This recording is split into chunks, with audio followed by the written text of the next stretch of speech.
दोस्तों नमस्कार। Myself Anil Marawi from Altos enterprises limited से स्वागत है आपका आज के संडे स्पेशल ट्रेनिंग प्रोग्राम में। आप सभी का स्वागत करता हूं। सबसे पहले मेरे ग्रेट गुरु आदरणीय BL साहू सर, आदरणीय सुजीत विश्वकर्मा सर एवं विमल सर को मैं तहे दिल से नमन करता हूं, जिनके माध्यम से मैं आज का प्रोग्राम रख पा रहा हूं। साथियों आइए चलते हैं हम स्पेशल संडे स्पेशल टॉक में।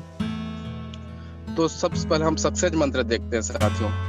तो मेरी जिंदगी का एक मकसद है, मेरी वजह से लोगों का लाइफ चेंज हो।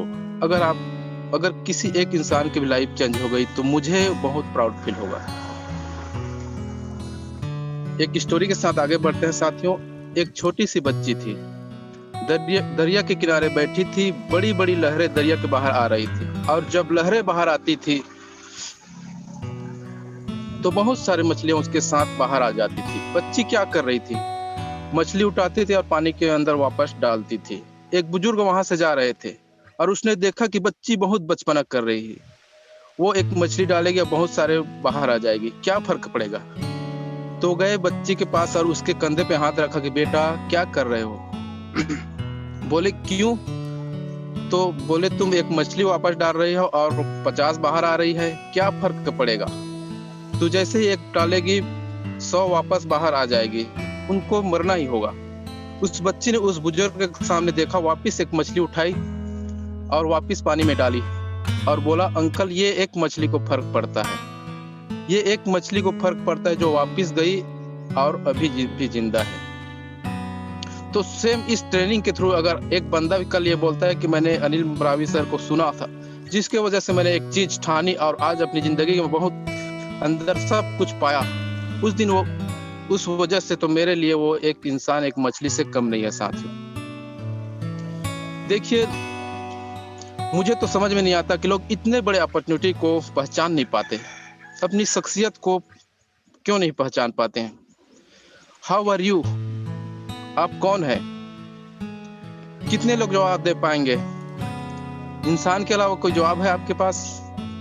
अब इंसान कौन है? We are all human. Human कौन है? मैं कुछ इंट्रोडक्शन दूंगा आपके खुद का, आपके पीढ़ियों का, आपके दादा का, या हमारी सृष्टि के अंदर जब से इंसान पैदा हुआ। इंसान क्या है?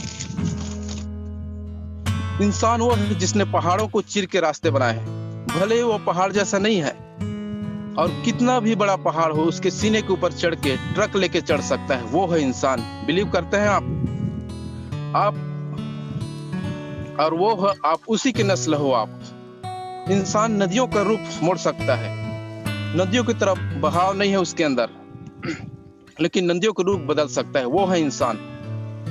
इंसान चीते की तरह भाग नहीं सकता। भाग सकता है या नहीं? नहीं भाग सकता। ऊपर वाले ने हमें इतनी स्पीड नहीं दी है कि भागने में ताकतवर चीता, लेकिन उस चीते को भी पीछे छोड़ा हमारी बुलेट ट्रेन ने। सही है, ये भी इंसान ने बनाई है। इंसान के पास शेर की तरफ पंजा नहीं है कि एक मारे और ढेर कर दे। इंसान के पास पंजा नहीं है इतने ताकतवर, लेकिन इंसान के पास गोली है जो 10 किलोमीटर दूर से उसी शेर को ढेर कर सकता है। सही है,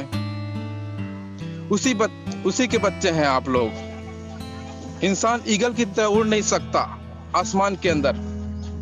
ईगल 350 किलोमीटर स्पीड से उड़ने की क्षमता रखता है पर आवर। 350 किलोमीटर। राफेल ने 25,000 किलोमीटर से जाता है, 25,000 किलोमीटर पर आवर। ये है इंसान की ताकत। और वो वही इंसान आज साइंस की भी इंसान को बना रहा है, और जितने पुर्जे बन पाए उसकी कास्टिंग आई है 8.5 करोड़। किडनी नहीं बना है, लीवर नहीं बना है, ब्लड नहीं बना है, हार्ट नहीं बना है, जो बना है उसकी कास्टिंग आई है 8.5 करोड़। और बड़े दुख की बात है कि ये 800 करोड़ की आइटम मार्केट में जाके बोलता है मुझे 20,000 में किराए पर रखोगे। 8.5 करोड़ का जीता जागता हमारा शरीर, हमको उसको हम 15 से 20,000 में किराए पर रखा हुआ है। हमारी सोच आज भी 10 से 20,000 है। इससे गलत और क्या हो सकता है? आप इंसान के बच्चे हो, आप कुछ भी कर सकते हो। एक लेडी है जिसका नाम है विडमा रूलट। कभी टाइम मिले तो गूगल के अंदर उस सर्च कर लेना, देख लेना, और मेरी रोल मॉडल है। 1960 में 3 गोल्ड मेडल जीते थे उन्होंने भागने के लिए, रनर अप के लिए। 100 मीटर, 200 मीटर और 400 मीटर में। बड़ी बात वो नहीं है कि उसमें किसी न किसी को जीतना था, सही है कि नहीं, दौड़ के अंदर किसी न किसी को तो जीतना था, लेकिन ये जीती थी जब उसका बचपना था। उसकी हालत ये थी कि वो पोलियोग्रस्त महिला थी, जिसको डॉक्टर ने बोल दिया था कि आप अपने ब्रेस्ट निकाल के कभी चल भी नहीं पाओगे। उस लेडी वर्ल्ड रिकॉर्ड बनाया, वर्ल्ड के फास्टेस्ट रनर बन के। ये इंसान की सोच की ताकत नहीं है तो और क्या है। हमने चैन बांध के रखी है वो एक कि दिमाग के अंदर, इसलिए हमें बड़ी चीज दिखते नहीं है, और बड़ी चीजों को पाने के लिए हम अपने आप को सक्षम नहीं मान रहे हैं। जब ये ब्रेस्ट पहनी थी तो अपनी माँ को जाके पूछा, माँ क्या मैं चल सकती हूँ? ब्रेस्ट के बिना डॉक्टरों ने मना कर दिया था कि उसकी माँ ने जो पॉजिटिव थी उसने जवाब दिया था, भगवान की दी हुई शक्ति और इंसान की अथक मेहनत कुछ भी रंग ला सकती है। ये उसके दिमाग में ठस गया और 8 साल के बाद उसने अपने ब्रेस्ट निकाल दिया और वो गिरी, एक बार गिरी, 10 बार गिरी, और उसने अपने आत्मशक्ति से, अपने मेंटल पावर की वजह से उसने चढ़ना स्टार्ट कर दिया। वापिस 1 साल बाद माँ के पास गई और पूछी, माँ मैं वर्ल्ड की फास्टेस्ट रनर बनना चाहती हूँ, क्या मैं बन सकती हूँ? अब सोचिए, एक तोतलाता और हकलाता हुआ इंसान वर्ल्ड का बेस्ट स्पीकर बने तो कैसा लगेगा? कुछ भी नामुमकिन नहीं है। उसकी माँ ने सेम जवाब दिया, भगवान की दी हुई शक्ति और इंसान की अथक मेहनत कुछ भी रंग ला सकती है। और उसने दौड़ना स्टार्ट किया। जब तक वो 13 साल की थी तब तक उसके स्कूल के अंदर आखिरी नंबर आता था। उसने अपना अथक मेहनत जारी रखा और इतिहास गवाह है कि एक अपाहिज महिला ने नॉर्मल दौड़ के अंदर 3 गोल्ड मेडल जीते 1960 के अंदर। उसका नाम है विल्मा रुडोल्फ। एक और इंसान अब्राहम लिंकन। कौन थे वे? अमेरिका के राष्ट्रपति। अमेरिका के राष्ट्रपति के लिए आप जानते होंगे, उसके लाइफ के बारे में आपको पता नहीं होगा। उनकी मां 9 साल की उम्र में ही डेथ हो गई थी। पिताजी जब यंग थे चले गए। उसके गर्लफ्रेंड जिससे वो शादी करना चाहते थे, प्यार करते थे, वो 26 साल की उम्र में गुजर गई। बिजनेस में 3 बार लॉस हुआ। जूते सीने का भी काम किया, उसने सोशल वर्क भी किया। इलेक्शन में 15 बार हारे, 15 टाइम। किसी रिपोर्टर ने पूछा जब राष्ट्रपति बन गए तो, सर आपको डर नहीं लगा? 15 बार हारे थे, आपने 16वीं बार हिम्मत कैसे जुटाई? ये करने की उन्होंने बहुत अच्छा आंसर दिया और आपको ये जिंदगी भर याद रखना चाहिए। उन्होंने ये जो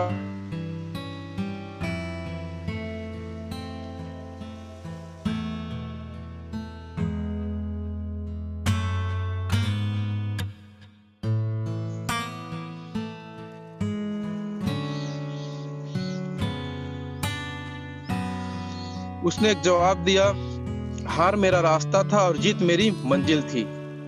हार मेरा रास्ता था, चाहे कितनी भी लंबी तय हार करना हो, कोई फर्क नहीं पड़ता, मेरी मंजिल जीत थी। तो आज आप कितने भी टूटे हुए हो, आपके लाइफ में क्या चल रहा है मुझे नहीं पता, आपको पता होगा कि यहाँ कितने ऐसे लोग हैं जो यहाँ से बाहर निकलेंगे तो रास्ते में 500 का नोट मिलेगा और उसे उठा लेंगे। कितने लोग उठाएंगे? बाकी उठाएंगे कि नहीं सर? उठाएंगे, सब उठाएंगे। क्यों? सब उठा लेंगे 500 का नोट को। अगर मिट्टी धूल वाला हो तो भी उठाएंगे, पांव के तले कुचला हुआ हो तो भी, कीचड़ में पड़ा हुआ तो। आप सोचिए, 500 का नोट निर्जीव होते हुए भी किसी भी हालत में अपने वैल्यू को कम नहीं करता। तो हमें जीवित लोग 2 बार 4 बार गिर जाते हैं तो अपने वैल्यू को कम कैसे कर देते हैं? ये कैसे हो सकता है? होना ही नहीं चाहिए। बस शर्त यह है कि अपनी वैल्यू को सही आंकने को।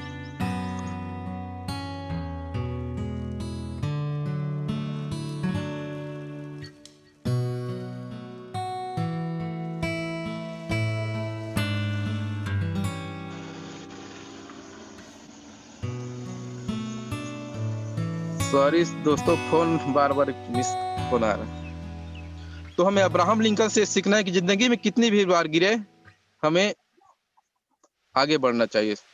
और इसी क्रम में हम आगे देखते हैं एक मिस्टर अब्दुल कलाम। कई लोग बोलते हैं कि हम गरीब हैं इसलिए हम आगे नहीं आ सकते। आपको बता दूं, इस इंसान का जन्म हुआ था वो भी झोपड़े में हुआ था। उनके घर के अंदर लाइट भी नहीं थी। वो गांव के जो स्ट्रीट लाइट आती है वहां पढ़ते थे। मछुआरे के बेटे थे। उनकी फीस भरने के पैसे नहीं थे। उनके गांव वालों ने फीस भरी थी जिंदगी भर। वो राष्ट्रपति भी बने और देश के महान साइंटिस्ट बने। इंसान चाहे तो कहीं भी उसका पौधा, उसका बीज आ रहा है, मुझे पता नहीं कहां से आ रहा हो, मुझे पता नहीं, लेकिन कहां जा सकते हो वो मुझे 100% पता है। बस आपको नहीं पता आप कहां जा सकते हो। मिस्टर अमिताभ बच्चन, इस सदी के महानायक। आपको पता है उनकी एज कितनी होगी? उनकी एज है, आज की डेट में देखा जाए तो 78-80 साल की है। उनकी एज 78 साल, और ये इंसान जो रोज 18-18 घंटे काम करता है। इज्जत है, शोहरत है, पैसा है, सब कुछ है उसके पास। आज की डेट में क्या नहीं है उनके पास, उसके बावजूद 18-18 घंटे काम करता है। आप सोचिए हम क्या कर रहे हैं। मुकेश अंबानी इस देश के रिचेस्ट आदमी है और वो रात के 2:30 बजे तक काम करता है रोज। हम नहीं कर सकते, हमें शर्म आती है। ये तो बहुत छोटा काम है, इसके लिए कहाँ लोगों के घर बैग लेके, थैला लेके जाएंगे।